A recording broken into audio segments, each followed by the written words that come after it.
ఉండగా ఆవు వచ్చి కాలుతో తన్నినందుకు లోపల రంధ్రం పడింది. రంధ్రం పడిన తర్వాత శివుడు ఒరిగినాడు అనమాట. ఎక్కడే కానీ లేదు గోపాలం అనేది, ఇక్కడ మాత్రమే ఉంది. ఉందా ఇప్పుడు? ఉంది. సహా ముద్ర పడింది చూడండి. ఈ నీళ్ళు ఎప్పుడు ఇంకిపోవు, ఆరిపోవు. నీళ్ళు ఎప్పటికి ఉంటాయి? దీన్నే గోపాలం అంటారు అనమాట.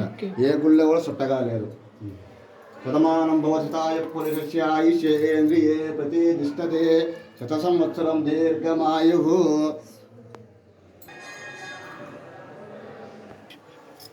ఆవు అనేది వస్తుందన్నమాట.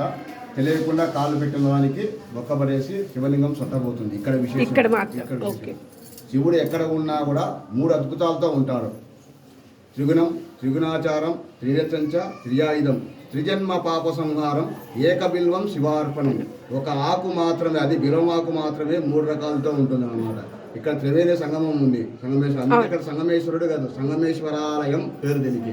క్రీస్తు శకం 12వ శతాబ్దంలో చోళులు కట్టించారు. శ్రీకృష్ణదేవరాయల కాలం ముందు చోళులు పరిపాలించారు, వాళ్ళు కట్టించారు అనమాట. ఇప్పటికే దాదాపుగా 2 సార్లు గురి పునరుద్ధరణ జరిగింది. అని ఇక్కడ విశేషం. ఇక్కడ బండ ఒకటి ఉంది. ఎక్కడైనా దొంగతనం జరిగితే కన్నా నీళ్లు పోసుకుని ఆ బండ మీద నిలబడితే కన్నా దొంగ అట్లే కనపడతారు. కాలకాలంలో కొన్ని మార్పులు జరిగినాయి. దాని మీద పాదరసం వేసి కాల్చేసినారనమాట. అంత సత్యం గల మహిమ దేవుడు.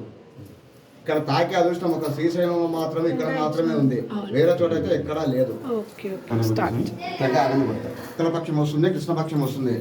మనం మనస్ఫూర్తిగా ఎటువంటి దురాలోచన లేక స్వామివారు కోరుకుంటే ఏకపక్షంలో మీ కోరికలు నిలబెట్టాలని మహిమ. 15 రోజులు ఏకపక్షం అంటే 15 రోజులు, 2 పక్షాలు అంటే 30 రోజులు. దాన్ని శుక్లపక్షము, కృష్ణపక్షము అంటారు.